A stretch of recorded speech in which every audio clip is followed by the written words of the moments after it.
মৃতের জগতের সাথে যোগাযোগের কৌতূহল মানুষের চিরকালের। কিন্তু কি হবে যদি সেই কৌতূহল এমন এক অন্ধকার শক্তিকে ডেকে আনে যাকে আর কোনোভাবেই নিয়ন্ত্রণ করা যায় না। নমস্কার, গল্পকথা চ্যানেলে আপনাদের সবাইকে স্বাগত। আজকের গল্পটি মানবেন্দ্র পালের লেখা তারাও আসে। শুরু হচ্ছে আজকের গল্প।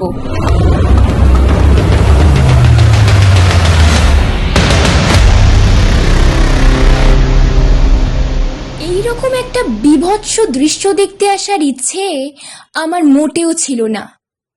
এলাম শুধু আমার বন্ধু পশুপতির একান্ত অনুরোধে। থানার ওসি রামেন্দ্র মজুমদারের সঙ্গে আমার বেশ আলাপ ছিল। ওকে বললাম, আমার এক বন্ধুর খুব ইচ্ছে ডেড বডিটা একবার দেখে। আপনার আপত্তি না থাকলে ওকে নিয়ে আপনার সঙ্গে যাই। রামেন্দ্রবাবু চোখ ছোট করে হেসে বললেন, ওই রকম একটা বাজে লোকের ডেড বডি দেখতে কারো ইচ্ছে করে? বললাম, আসলে আমার বন্ধুটি ওইসব নিয়ে অল্প স্বল্প চর্চা করে কিনা। সাধুজিকেও চিনত। তার মানে আপনার বন্ধু ওইসব প্রেত চর্চা করেন? হ্যাঁ, ওটা ওর এক ধরনের শখ আর কি। বেশ, নিয়ে আসুন, আধ ঘন্টার মধ্যে আমরা স্টার্ট করব। পশুপতি যাকে বলে নিপাট ভালো মানুষ, তাই বিয়ে থাও করেনি, আত্মীয় বলতেও তেমন কেউ নেই। শহরের একটিরে একটা পুরনো দোতলা বাড়ির নিচের তলায় থাকে। দোতলায় থাকে ভাড়াটে। বাড়িটা তার পিসিমার কাছেই ও মানুষ হয়েছে।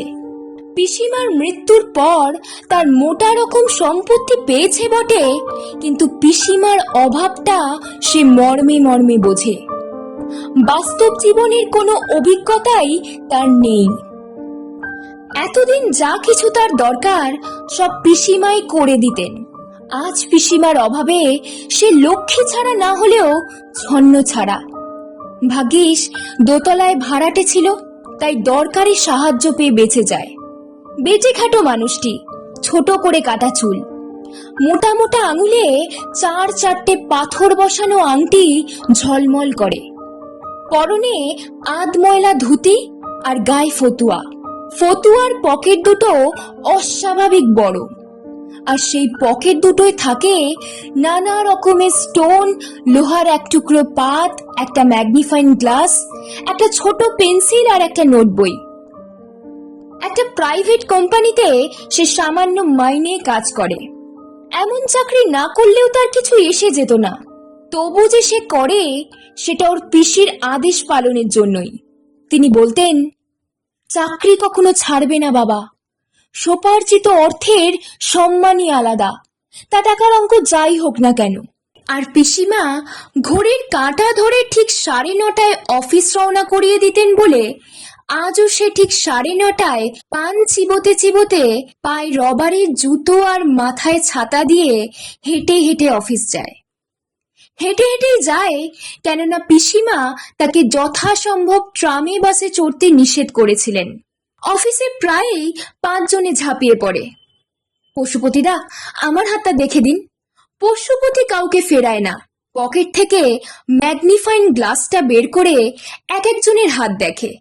মাঝে মাঝে নোট বইটা বের করে কি সব অঙ্ক কষে বিধান দেয়। হাত দেখা গ্রহ নক্ষত্রের অবস্থান গণনা করা ছাড়াও তার আরেকটি শখ প্ল্যানচেট করা।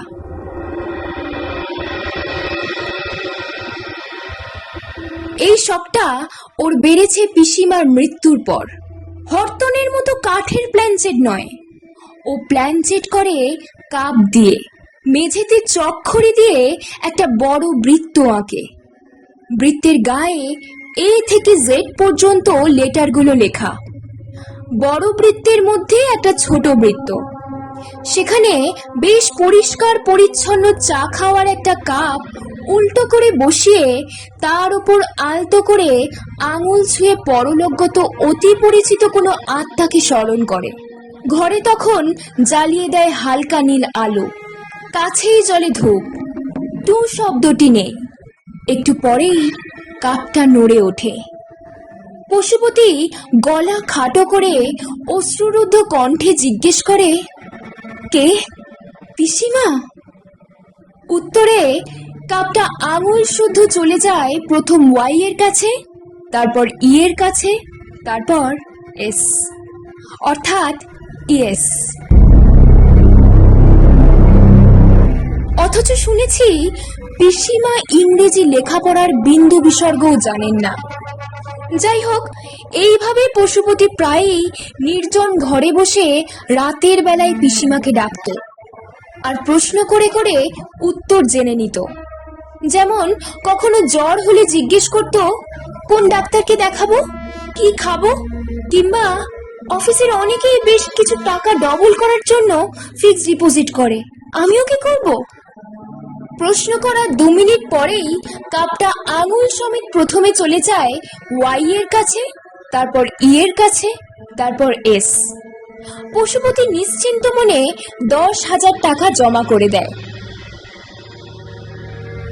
একদিন পিসিমাকে ডেকে বলল, একজন তান্ত্রিক গোছের সন্ন্যাসী এসেছেন, আমি তার কাছে গিয়েছিলাম। উনি প্রতি শনিবার ওর কাছে যেতে বলেছেন। সন্ন্যাসীকে দেখলে ভয় করে, নাম করা সাধু। ওর কাছে যাব কি? উত্তর পাওয়ার আগেই নাকি লোডশেডিং হয়ে যায়। তারপর পিসিমাকে আর ডাকা হয়নি। এসব কথাই পশুপতি আমাকে অকপটে বলে। আমার মতো বিশ্বস্ত বন্ধু ওর আর কেউ নেই। বলা বাহুল্য, আমার এই আত পাগলা বন্ধুটির কাজকর্ম, কথাবার্তা বেশ উপভোগী করি। ওর মুখেই সাধুর খবর শুনলাম। কোথা থেকে যেন এই অলৌকিক শক্তিসম্পন্ন সাধুটি এসেছেন। শহরের বাইরে আস্থানা গেড়েছেন, নাম শঙ্করানন্দ। মাঝে মাঝে বিশেষ দিনে গভীর রাতে সাধুজির কাছে কিছু লোক আসেন, ভদ্রলোকই বলা যায়। গভীর রাতে সাধুজি নাকি প্রেত নামান। যারা সেখানে যান তাদের প্রত্যেকে 3টি করে প্রশ্নের উত্তর কোনো অশরীরী আত্মার কাছ থেকেই পাওয়া যায়। আমার বন্ধুটিও প্রায়ই এই প্রেত নামানো চক্রে যোগ দেয়। ওর মুখ থেকেই শুনেছি রাত 2টোর পর নির্দিষ্ট সময়ে একটি ছায়ামূর্তি ঘরের দেওয়ালে ভেসে ওঠে। তাকে যা প্রশ্ন করা হয় তার উত্তর সঠিক পাওয়া যায় সমাধিস্থ সাধুজির গলা থেকে। সাধুজির ক্রিয়াকলাপে পশুপতির আগ্রহী হওয়ার প্রধান কারণ, প্রথম যেদিন সে অনাহুত গিয়েছিল তখন ধ্যানস্থ সাধুজি নাকি চোখ বুজেই তার নাম ধরে ডেকেছিলেন, এসো পশুপতি, তোমার অপেক্ষাতেই আছি। পশুপতি তো শিউরে উঠেছিল। আশ্চর্য, সাধুজি তার নাম জানলেন কি করে? শুধু নাম জানাই নয়, তার অপেক্ষাতেই আছেন। সাধুজি শুধু বাংলাতেই নয়, কাউকে হিন্দিতে, কাউকে ইংরেজিতেও সম্বোধন করেন। তারপর থেকেই সাধুজির কাছে পশুপতির যাওয়া আসা। কথায় কথায় পশুপতি তাকে জানিয়েছিল তার প্ল্যান চেট করার কথা। শুনে সাধুজি খুব খুশি হয়েছিলেন। পরে নাকি বলেছিলেন তিনিও প্ল্যান চেট করবেন। তার কাছে দারুণ একটা জিনিস আছে, সেটা শুধু পশুপতিকেই দেখাবেন। শুনে পশুপতি আনন্দে আবেগে একেবারে রোমাঞ্চিত হয়েছিল। কিন্তু পশুপতির দুর্ভাগ্য, তার এই অলৌকিক শক্তিসম্পন্ন সাধুজি গত রাতে রহস্যজনকভাবে মারা গেছেন। রাতে কেউ কেউ নাকি দূর থেকে তার মর্মান্তিক আর্তনাদ মাত্র একবার শুনতে পেয়েছিল। সকালবেলায় এসে দেখে দরজা খোলা, আর সাধুজি দরজার উপর মরে পড়ে আছেন। পুলিশ অবশ্য অনেক আগে থেকেই সাধুজির ওপর নজর রেখেছিল। তাদের মতে সাধুজি 1 নম্বরের ভণ্ড, কোনো বিশেষ মতলবে এখানে ডেরা বেঁধেছেন। তবে এখনো তেমন প্রমাণ পায়নি। প্রমাণ পেলেই হাজতে ঢোকাবে। যাই হোক, আমরা যখন জিপ থেকে নামলাম তখন বেলা 11:30।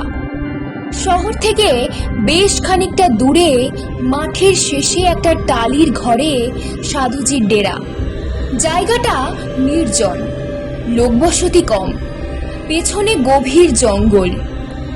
ঘরের সামনে কিছু লোকের ভিড়, সবার চোখে মুখে ভয়। দরজার কাছে দাঁড়িয়েছিল একজন কনস্টেবল। ভেতরে ঢুকলাম। একখানি মাত্র ঘর, ঘরে কোনো আসবাবপত্র নেই। একটা বাঘছাল মেঝেতে পাতা, একটা কমণ্ডলু, গোটা বাছেক মরার খুলি, একটা বিরাট ত্রিশূল। ঘরের মাঝখানে কিছু পোড়া কাঠ, বোধহয় হোমটোম কিছু করা হয়েছিল।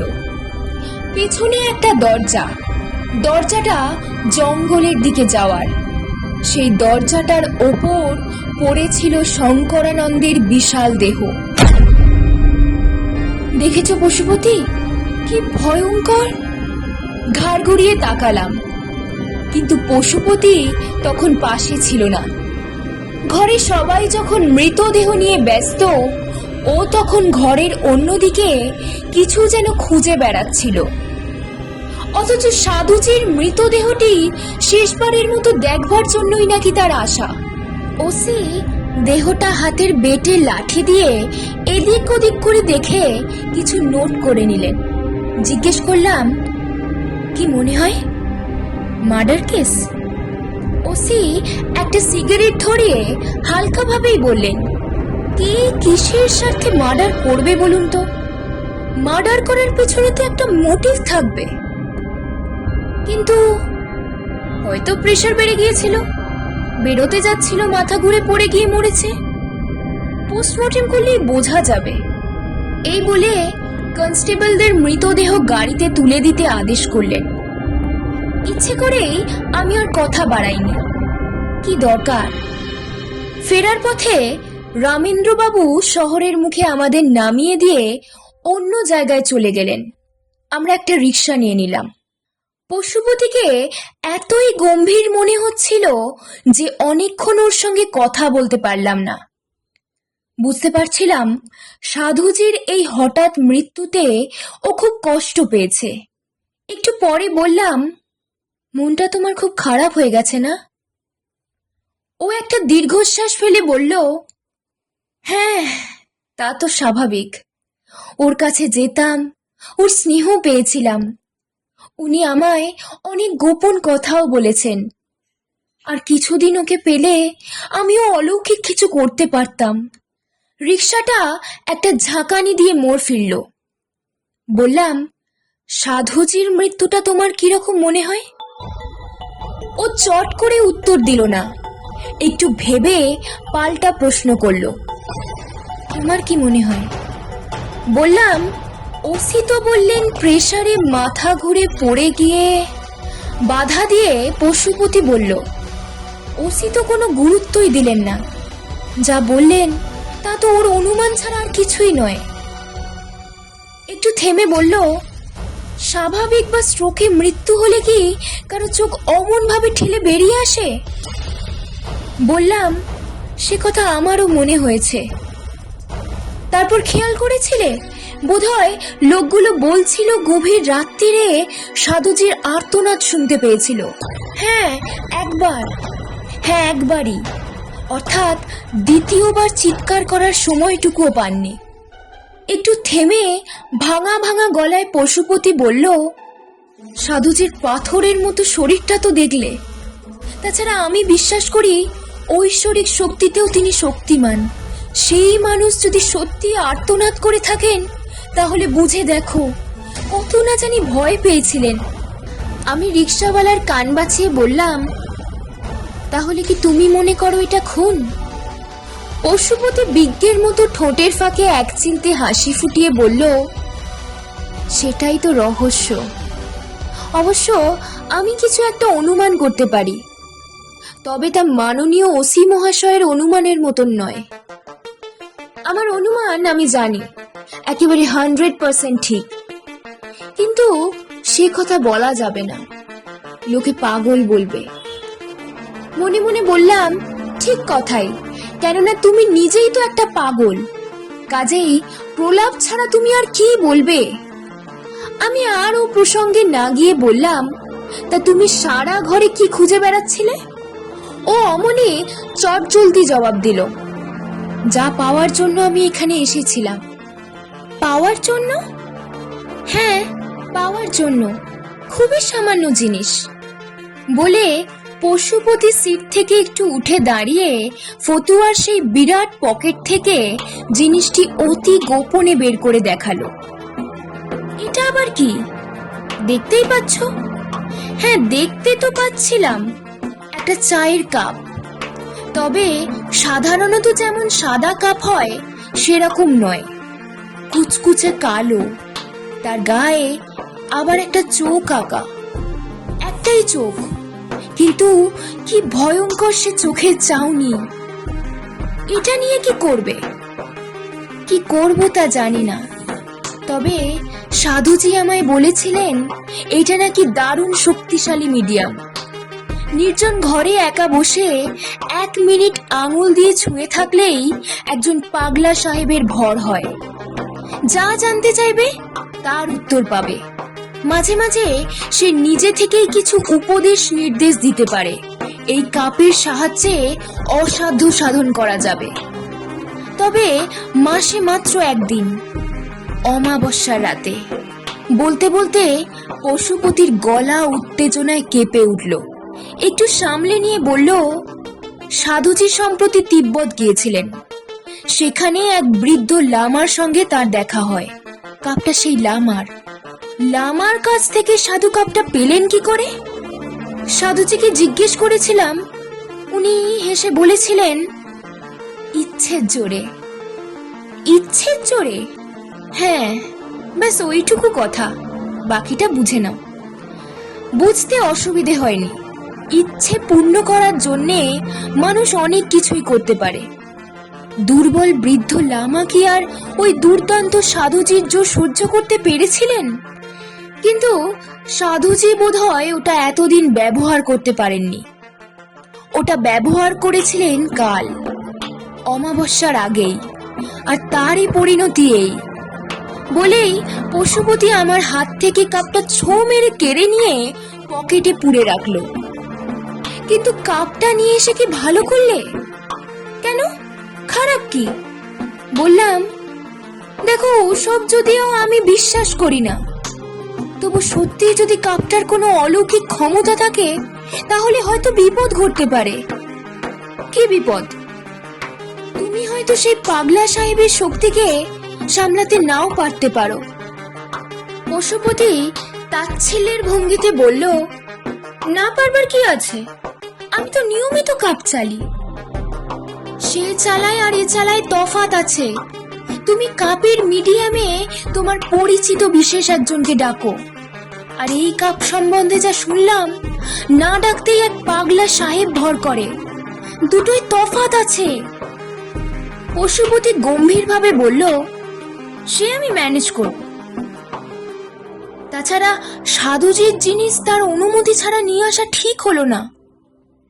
পশুপতি দাঁতের ফাঁকে হেসে বলল, এরকম অলৌকিক জিনিস কেউ কাউকে দান করে না, কৌশলেই নিতে হয়। তাছাড়া এটা তো এখন বেওয়ারিশ জিনিস, তাই না? আমি আর কথা বাড়াইনি। আমার কেমন যেন মনে হলো এইমাত্র যেসব কথা পশুপতির মুখ থেকে শুনলাম, এ যেন আমার বন্ধু পশুপতিই নয়, অন্য কেউ। 3 দিন পর রাত তখন 12টা হবে। হঠাৎ ঘুম ভেঙে গেল। দরজায় কে ধাক্কা দিচ্ছে। জানলা দিয়ে মুখ বাড়িয়ে জিজ্ঞেস করলাম, কে? উত্তর পাওয়ার দরকার হলো না। দেখি পশুপতি। তাড়াতাড়ি দরজা খুলে দিলাম। কি ব্যাপার, এত রাতে? ও কোন রকমে বলল, তুমি একবার এসো। মুখের দিকে তাকিয়ে দেখলাম একেবারে ফ্যাকাশে। কি হয়েছে? আমার কেমন ভয় করছে। রাস্তায় একটা ট্যাক্সি দাঁড়িয়েছিল, আমরা সেটাই গিয়ে উঠলাম। ট্যাক্সিতে উঠেও বলল, রাত 10টা নাগাদ হঠাৎ আমার ইচ্ছে করলো কালো কাপটা চেলে দেখি, যদিও জানি অমাবস্যা ছাড়া ওটা চালা নিষেধ। খড়ি পেতে ধূপ জেলে কাপটা মাঝখানে বসালাম। তারপর আঙুল ঠেকাতে না ঠেকাতেই কাপটা ভীষণ ভাবে নড়ে উঠল। আমি জিজ্ঞেস করলাম, আপনি কে এসেছেন? উত্তরে কাপটা লেটারগুলো ছুঁয়ে ছুঁয়ে যে নামটা জানালো তা দেখে আমি আঁতকে উঠলাম। আমি ভাই কিছুতেই বুঝতে পারছি না, না ডাকতে শঙ্করানন্দ এলেন কেন। আমি সাহস দিয়ে বললাম, তাতে ভয় পাওয়ার কি আছে? পশুপতি বলল, আছে, তা আমি বলে বোঝাতে পারবো না। আমি তো কম দিন প্ল্যান শিট করছি না, এবার করতে গিয়ে বেশ অনুভব করতে পেরেছি একটা কিছু বিপদ ঘটতে চলেছে। তাই বাধ্য হয়ে তোমার কাছে ছুটে এসেছি। ঘরে একা থাকতে ভরসা পাচ্ছি না। ওর বাড়ির সামনে এসে ট্যাক্সি থেকে নামলাম। বেচারি দরজায় তালা লাগাবারও সময় পায়নি, কোনো রকমে শেকল তুলে চলে এসেছে। কিন্তু ভয় পাওয়ার কি আছে তা বুঝতে পারলাম না। ঘরে ঢুকে দেখি হালকা নীল আলো জ্বলছে। মেঝেতে সেই পরিচিত দৃশ্য, খড়ি দিয়ে বড় বৃত্ত আঁকা। বৃত্তের গায়ে এ থেকে জেড পর্যন্ত বর্ণমালা, আর কালো কাপটা কাত হয়ে পড়ে আছে। এটা এরকম ভাবে কেন? এটা তো উপর হয়ে থাকবে। পশুপতি বলল, উপর করা অবস্থাতেই ফেলে রেখে গিয়েছিলাম, কিন্তু এখন দেখছি। দেখার আরো কিছু বাকি ছিল। কালো কাপের গায়ে সেই ভয়ঙ্কর চোখটা যেন রাগে জ্বলছিল। অদ্ভুত ব্যাপার। সাহস দিয়ে বললাম, বোধহয় জোর বাতাসে উল্টে গেছে। মুখে বললেও মনে মনে জানি অত বড় আর ভারী কাপ ঝড়েও উল্টাবে না। কি করা যায় বলো তো? বললাম, একবার আমার সামনে চালো তো দেখি। পশুপতি বোধহয় এটাই চাইছিল। জানি না আর কারোর সামনে আত্মা আসবে কিনা, তবু দেখি বলে কাপটা ছোট বৃত্তের উপর ঠিক করে বসিয়ে ডান হাতে তর্জনীটা ছোঁয়ালো। অবাক কাণ্ড! আঙুল ছোঁয়ানো মাত্র কাপটা বৃত্তের মধ্যে প্রচন্ড বেগে ঘুরপাক খেতে লাগলো। পশুপতি বিহ্বল দৃষ্টিতে আমার দিকে তাকালো। আমি উত্তেজিত হয়ে বলে উঠলাম, জিজ্ঞেস করো আপনি কি এসেছেন। এটা যে জিজ্ঞেস করতে হয়, পশুপতি এতই নার্ভাস হয়ে গিয়েছিল সেটুকুও ভুলে গিয়েছিল। কিন্তু ও জিজ্ঞেস করার আগেই কাপটা যেন ওর হাত শুদ্ধ টেনে নিয়ে প্রথমে আই অক্ষর ছুঁয়ে চলে গেল কে অক্ষরের কাছে, সেখান থেকে ফের আই অক্ষরের কাছে, সেখান থেকে মেঝেতে খসখস শব্দ করে প্রথমে এল, ফের এল, তারপর ওয়াই। গ্রামারের সামান্য ভুল থাকলেও অশরীরীর বক্তব্যটা বুঝতে পশুপতির বাকি থাকেনি। ভয়ে কাপ ছেড়ে দিয়ে ও লাফিয়ে উঠে দাঁড়ালো। কাপটাও অমনি আপনা আপনি কাত হয়ে পড়ে রইল। সচক্ষিত দেখলে ভাই, এখন কি করি? কে এসে শাসিয়ে গেল তাও বুঝতে পারলাম না। বললাম, তখনই বলেছিলাম ওটা সাধুর জিনিস, ওভাবে ওটা আনা ঠিক হয়নি। যাই হোক, আমি ব্যবস্থা করছি বলে পশুপতির উত্তরের অপেক্ষা না করে কাপটা কাগজে মুড়ে খিড়কির দরজা খুলে বাড়ির পেছনের ঝোপের মধ্যে ফেলে দিলাম। পশুপতি আর্তনাদ করে উঠল, ইস, ওইভাবে ওটা ফেলে দিলে?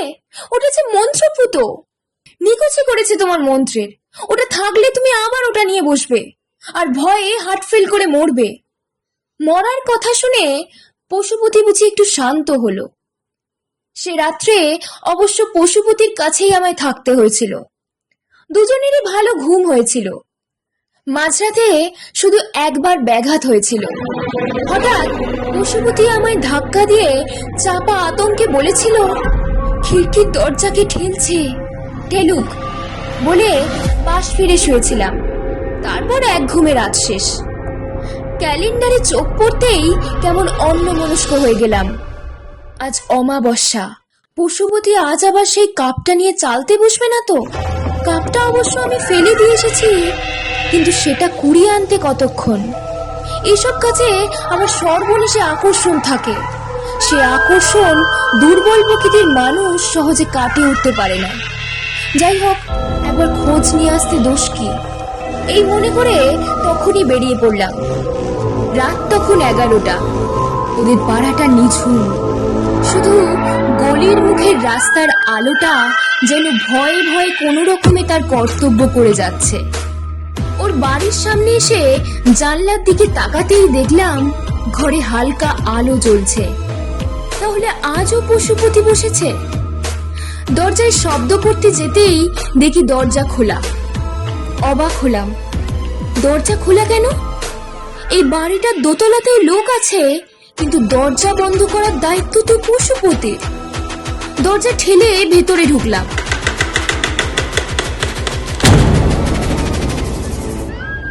দোতলার সিঁড়ির মুখ অন্ধকার, পাশেই পশুপতির ঘর।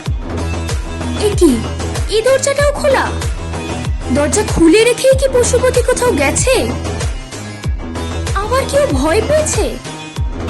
ঘরে ঢুকে থমকে গেলাম।